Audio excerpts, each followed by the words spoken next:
Hey guys, Nick Espinoza, your chief security fanatic here. And do we finally have proof that TikTok is actually sending your data to China? Now, I found this absolutely fascinating. Here's what's going on. It's courtesy of both NBC and The Hill. Yesterday on Tuesday, Misty Hong, this is a college student in California, alleges in a lawsuit that she filed in her home state that she downloaded TikTok earlier this year, did not create an account, only to discover later that the app had actually created for her an account and has reportedly included some of her biometric information taken from videos she had filmed on her phone but had not actually published in the TikTok app. Now, the lawsuit goes on further to allege that TikTok's coding, and I quote The Hill here, that TikTok's coding included source code from two Chinese companies, an advertising firm accused of inserting spyware on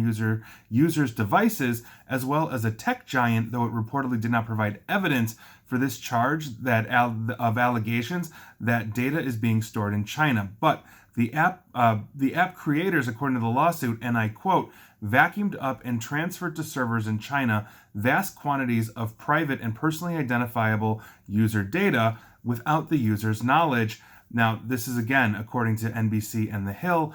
TikTok has not responded to this, but this is interesting because this is something that I have talked about continuously. I actually wrote an article for Michael Smerconish of CNN called China's Destroying Our Future Leaders, where I talk about TikTok.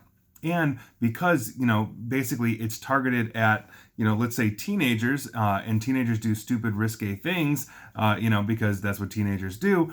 We are having, let's say, kids literally uploading videos that could potentially be damning or incriminating. These can be replicated to China. And then let's say 20, 30 years from now, when this kid grows up and let's say runs for Congress or becomes a leader of a corporation with ties to China, they've got a lot of possibly damning information as well as personally identifiable information and all of these things. A lot of people don't realize that.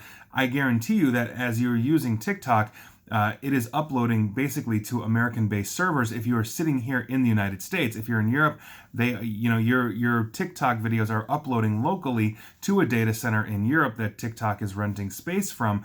But there's absolutely no reason why that information couldn't be replicated and sent to China on the back end. You'd never see it. And even if you were tracking, let's say, the communication between your phone and wherever TikTok was sending it, you would probably be hitting local data centers, probably like an Amazon Web Services, or something of that size, given how big and popular TikTok is.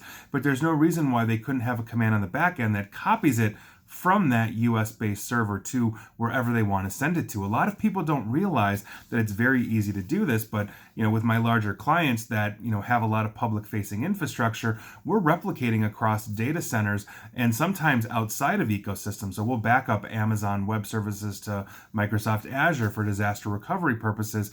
There's no reason why this data from TikTok couldn't go this way as well. And if one of the makers of this, is an advertising firm that has been accused previously of inserting spyware into users' devices, that's a serious issue. That's a very serious allegation. My default stance is not to use TikTok because I think there are privacy and security vulnerabilities and things that we have to question about it. But heads up, if you are an avid TikTok user, your personally identifiable information may be out of your control and heading to a country, where you have zero recourse in getting that data back or having it removed. You have no right to be forgotten in China when it comes to data. So I think that's something that's very important to understand, and that is your news of the day. I thought it was very fascinating. And please like, share, follow me here on Facebook and Twitter at NickAESP, and please feel free to subscribe to me at YouTube as well. And as always, stay safe and stay online. Thanks, guys.